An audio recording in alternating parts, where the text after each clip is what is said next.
बदलापूर नगर परिषदेच्या घंटागाड्या भंगारात, नागरिकांच्या 2.5 कोटींची उधळपट्टी।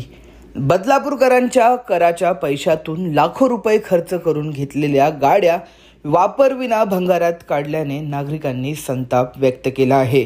घनकचरा व्यवस्थापनासाठी कुळगाव बदलापूर नगरपालिकेने 2018 मध्ये विकत घेतलेल्या 42 घंटागाड्या पालिकेने 7 वर्षांमध्ये भंगारात काढल्या आहेत। धक्कादायक बाब म्हणजे गेल्या 7 वर्षभर या घंटागाड्या धूळ खात पडल्या होत्या। लोकप्रतिनिधींनी विविध कारणे दाखवत त्यावेळी त्या घंटागाड्या रस्त्यावर उतरू दिल्या नाहीत।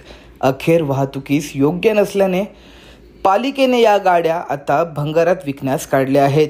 बदलापूरकरांच्या कराच्या पैशातून लाखो रुपये खर्चून घेतलेल्या या गाड्या वापरविना भंगारात काढल्याने नागरिकांमध्ये एकच संतापाची लाट उसळली आहे। स्वच्छ भारत अभियानाअंतर्गत गेल्या काही वर्षात स्थानिक स्वराज्य संस्थांनी कोट्यांवधीचा निधी खर्च केला, मात्र कचरा व्यवस्थापनासह अनेक गोष्टी शहरात येऊच शकल्या नाही।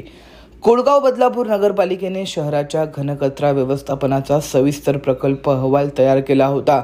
त्यानुसार शहरातील कचरा उचलण्यासाठी 42 गाड्यांची गरज असल्याचे या अहवालात नमूद केले होते।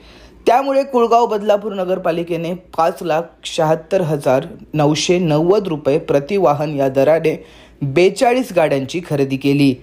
ऑगस्ट 2018 मध्ये झालेल्या सर्वसाधारण सभेत पालिकेने घंटागाडी व सफाई कामगारांचा प्रस्ताव सभेपुढे ठेवला। लोकसंख्यानिहाय गाड्यांचे वाटप आणि त्यानुसार कंत्राटदार नेमला जाणार होता, मात्र त्यापूर्वीच 2018 मध्ये 42 घंटागाड्या शहरात दाखल झाल्या। तेव्हापासून आस्थागत या घंटागाड्या पालिकेच्या सांडपाणी प्रक्रिया केंद्रात धूळ खात पडून आहेत।